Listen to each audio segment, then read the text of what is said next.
Happy Transfer Tuesday. Welcome to my hotel room. I'm down in Portland, Maine, in the Old Port. I'm down here for a work trip. We are having a 2-day work conference. It's just basically just like an annual meet and greet where we all who are scattered all over the place get to come together and meet each other in person and catch up, see how the company's doing. So we just had day one today and it was really fun. I work for a fairly new company. They turn 5 years old this month, and a lot more projects coming off the ground and expected for next year. So a lot more work opportunity, not necessarily at sea, but also on land as well. So that was kind of exciting. But yeah, that's why I'm here in Portland. It's actually Monday when I'm filming this because we have day 2 of our conference tomorrow, so I won't have time to film and upload a video for you guys tomorrow, but I can at least give you guys the updates that I have right now, which are super exciting. Before I go off on too many tangents, let's talk about the money moves from the past week. I'm so excited to share this week with you guys. Oh my gosh. Okay, so the first money move came from last Wednesday, and it was a super thanks through the YouTube super thanks option. Robert sent me $5 and he said, "I feel blessed by your videos and I feel like I've been blessed enough to help you out. So have a great day." Thank you, Robert. You are so awesome. You are like weekly support coming in and supporting my YouTube income, and I appreciate that so much. But most importantly, words of encouragement are incredibly appreciated, so thank you. Then the next day, so last Thursday the 14th, I got paid from my W-2 job, and as I've mentioned a couple times, I've already made more from my W-2 income this month than I had for a goal, so I have been hoping to set some aside, which I needed $130 to complete my last sinking fund, which was my fund. So it was at $1,870 on a $2,000 goal. So from my W-2 pay, I actually took $130 and I moved it to the fund to complete that sinking fund. It's now at $2,000. Now I can move on, which is where my excitement lies. First, on the 14th, I also got paid from my brother. I worked for him last Wednesday and Thursday, just doing some painting, but he pays me pretty well. In sharing with my brother, he is probably my biggest supporter, my biggest fan in real life. I do not talk to people in my real life about finances or about like my hopes and dreams and this whole like homestead dream that is everything I can think about and the only thing I can think about these days, and like that next chapter of my life. And you guys know I've shared his food forest and his off-grid home, and like he's living the lifestyle that I wish I had, and I have the schedule that he wishes he has. So it's kind of funny, we talk about it, like between the two of us we have like the ideal life that the other wants, but like he's got the homestead half and I've got the work-life balance half. Neither of us can figure out the other end yet. I'm getting there. And in talking with him while working with him, I was telling him how close I am to being done with the fund and moving on to starting a homestead fund. And he was like, "Oh, well, since you're working for me, I want some of this pay to be the first contribution to your homestead fund." And he didn't say it quite like that. I don't remember exactly, but it was just so cute because he is my biggest fan and like he supports me so much in real life. Both now, I guess financially, now that he lets me work for him sometimes, but also, you know, verbally. For all these years, he's the only one I even talked to about this YouTube channel. Like I mentioned it to my parents once 4 years ago or whenever I started this channel, and their reaction was, so I don't tell people about it in my real life. I don't mention it except for him. So when he said he wanted to be the first contributor to my homestead fund, because he knows how much of a dream that is for me, like it was just so sweet. And so how could I not take some of my money, even though this whole month, my whole strategy for November has been trying to use gig work and side work to cover all of my variable expenses and just put W-2 income towards my recurring monthly bills and then savings if there was any more. But I had to peel off some of my side work money from my brother and start the Homestead fund. So that's exactly what I did. I took $100 of the money that my brother paid me and I moved that to a brand new sinking fund, the Homestead fund, and got that party started thanks to my brother because he's awesome. And it's just so, oh my gosh, I'm so happy to be at this place of beyond the emergency fund and the sinking funds. And obviously, you know, it's because I'm living with my aunt right now and I'm not combating the housing market or the rental market right now. I know how super lucky I am because of that, and that allows me to free up some money to keep saving even though I'm not making much money at all. But it's here. The Homestead fund is here. I mean, $100 is not gonna buy me squat when it comes to real estate, but we're getting the party started. And if you guys have been around for a while, you know it's not my only savings for real estate. I've had about $20,000 set aside for, well, I mean, it's kind of been acting as an emergency fund for the one rental property that I do have. It's from a job I stayed at long enough to get vested in a pension, knowing I was going to leave and pull that money right out and use it for real estate. But I thought I wanted to buy more rental properties. But, you know, if you've been here, you know that life has shifted greatly for me in the last year or so. And so has like everything I want. Like I don't want any more part of the real estate game or the rental game. I just want my own postage stamp so I can do my own thing and tap out of the rental market because it's insane and so incredibly unaffordable. And I know everyone feels that across the globe. So pivoting to use that cash once my rental property is gone. Hang on, we got more to talk about on that too, but once that's gone, switch and use that money as a down payment for a place for myself. Like that seems like the most logical thing for me to do financially and like for myself, to not have to keep being a renter and not have to keep worrying about what the real estate market's doing. Just buy something and get it done. And I'm hoping to buy it cash, so it's going to be a real small something. But something nonetheless. And I can do that if I'm willing to compromise on location, you know, like really out in the woods. And obviously there's way more coming about that. You know, it's nowhere in the works yet because I'm not buying anything until I get rid of my rental property. So, as of filming, like I said, it's Monday the 18th today. It is move out day for my tenant, supposedly. He's supposed to be moving out today. It is 3 p.m. and I have not heard an update from the property management team, but he is supposed to be dropping off the keys today. He still owes all of September or most of September.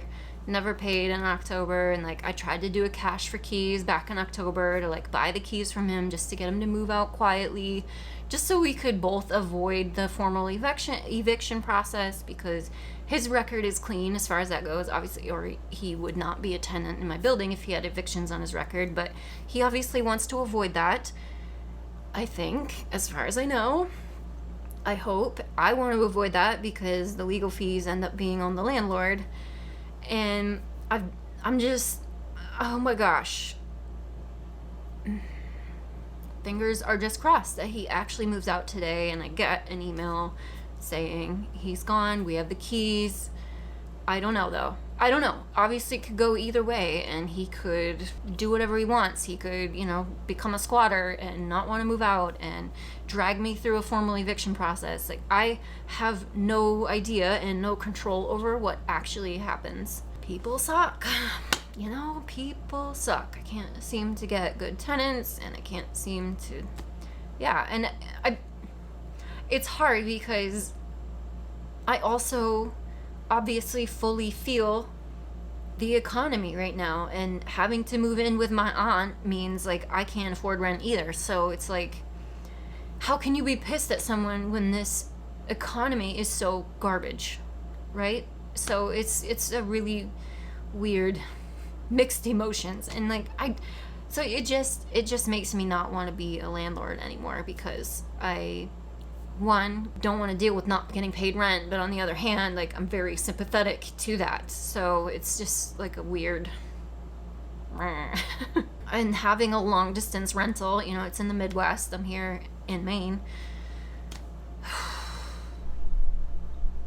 Glad I did it. Always, always, always glad I did it, to learn. And I'm just one of those people that if I get something in my head, I have to do it. I have to find out. Maybe it's going to be good, maybe it's going to be bad, but at least I went and did the damn thing, and I'm not left for years wondering what if, because I can't live like that either. So, wonderful learning experience, and I'm so glad I did it, but it has taught me, along with this economy, that I don't want to be a landlord, because it sucks all around. And I'm just saying that I know there's other landlords that watch my videos that are doing great.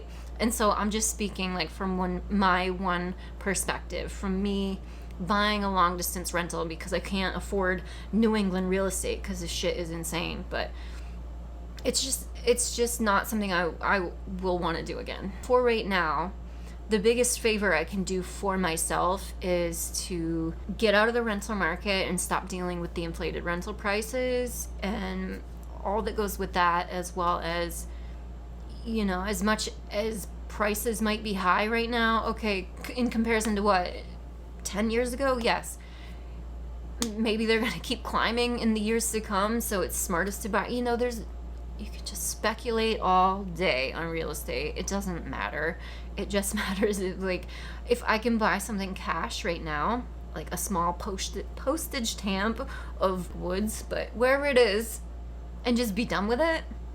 Hopefully cash, and not deal with a mortgage. This move alone feels like the biggest thing that I can do to combat this inflating, insane economy.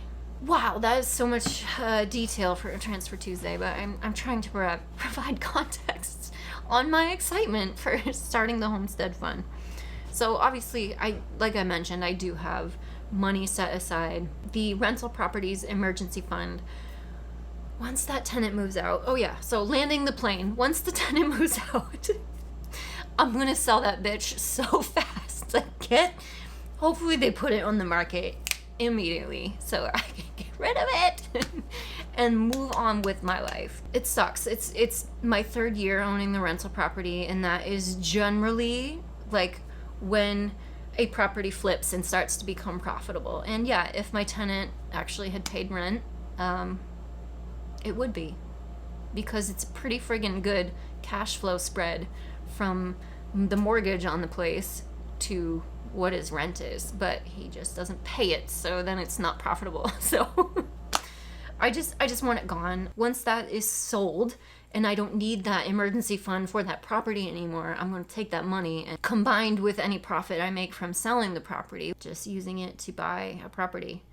And I'm not property shopping until I know what that value is going to be once the property sells. So it's still all up in the air, but I know I can do it. I don't want a housing payment anymore. Like, I can't.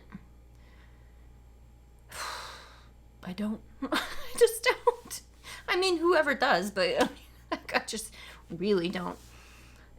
It's been a pretty turbulent year as far as me moving apartments. Hasn't gone great. And my aunt is an angel for letting me live in her house. I mean, it's amazing. I pay a very small rent to her, and I'm so appreciative of this time while I figure out the rest of my shit, because as you guys know, like, this lifestyle that I currently have, like, I hardly work. W-2 work, a few days a month, and aside from all the rental turbulence, this is the happiest I've ever been. I have so much free time, yet I'm still able to afford my bills. And so And of course, adding in all of this side work and gig work is incredibly helpful. But I want to maintain this happiness, is really what it's all about. And what all of these decisions boil down to is just finding my happiness. And is that so insanely important to me nowadays? I don't want to be anything but happy anymore. And so therefore, this is me trying to figure out how to make that happen. And my happiness is like very, very, very, very low bills, as much as I can, since like money is like most people's biggest stressor in life and source of potential unhappiness, or happiness, I guess, if you're that 1% or whatever. Yeah, this is just really what I see as my avenue out of the craziness and maintaining my happiness, because, and it's just going to open up the lifestyle that I really want to maintain of like, I don't know, how do I, of just like my quiet, peaceful existence that I want. And I just want to be in the woods and growing some veggies in a garden and just, I don't know, just living my peaceful existence quietly, inexpensively, so it doesn't really impact me when prices skyrocket on things. Like, obviously I'm never going to be totally buffered from that, but I will try to be as much as I can, as far as, I don't want a mortgage. And as far as like utility expenses, will I be off the grid? I don't know, probably in some ways, maybe not in others. I don't know, there's so much up in the air. But the housing payment itself is like the Achilles heel of my life right now, just because I've been a renter for so long, but also trying to purchase real estate for the last 3 years and just being completely outpriced across the board. This is so annoying. So I don't want to compete anymore. I just want to go live my quiet existence. So that is so much hot air around this whole homestead fund, but I hope all of that helps explain my excitement about finally starting to save for this. And again, aside from the money I already have from that pension over there, like, this is a new, fresh sinking fund specifically for a homestead. I started the party this past week, and it makes me so happy. How many times can I repeat myself in one video? Sorry. If you're still here, bless your heart. Thank you for listening to me ramble about that, but I am super jazzed. Okay, wow, I really went off on that spiel about the homestead fund. I did not finish the money moves yet. We are not done yet. Yesterday, on the 17th, I got another super thanks notification from Robert. He sent me another $2, and he said, "You got this, Rachel." Thank you, Robert. Thank you. So excited. And then also yesterday, I got a Venmo notification that Carol, she's such an angel, sent me $100. And she said, "You choose, but I know you have vet bills and special cat food to buy." Carol, thank you so freaking much. You all know she's a huge supporter on this channel. Thank you, Carol. I am going to hang on to that money for the moment, because in my mind, it's not W-2 work, so it falls in the category of like side income, I guess. And so I will keep that in my Venmo account for now, just because I am still a little bit behind on my upcoming vet bill for Wednesday, is when I take Piper back in for her follow-up on her bladder stones. And I know the appointment is going to be a minimum of $180. And I'm like $80 in the positive, as in I've made $80 more than I've spent this month so far. I am keeping a tally. I'm sure some of you have been keeping up with those videos as well. But yeah, I was hoping to have the full 180 before that appointment, but it just hasn't happened. Admittedly, if I kept the $100 for that I moved from what my brother paid me, I would have enough, but I couldn't not put that first 100 from him in there. It made my heart happy. But then Carol, that $100 brings me up to 180 in the positive to hopefully cover that entire vet bill. We'll see. She's feeling better though. I know some of you have asked. She consistently continues to act like she's feeling a lot better. So I'm happy and I'm hopeful.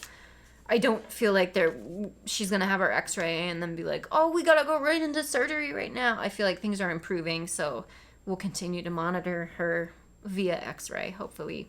That was a really long-winded Transfer Tuesday, but Robert, Carol, Bill, I know Bill's not watching, but thank you guys so freaking much for helping me out along the way. I am so blown away by you guys week after week, and I hope you know how much I appreciate all of you just showing up and all of your positive comments lately and enthusiasm for me in this next chapter. I'll stop gabbing because it's almost time to go to happy hour. Then we're going to dinner and we're getting dinner paid for. We got per diem for dinner last night, which is cool. I don't know. The saga continues, but in a positive direction overall. I feel that so much. So everything's going to be great. Thank you guys so much for watching. As always, feel free to comment down below what money moves you guys made towards your future financial goals. And I will see you again very soon. Bye.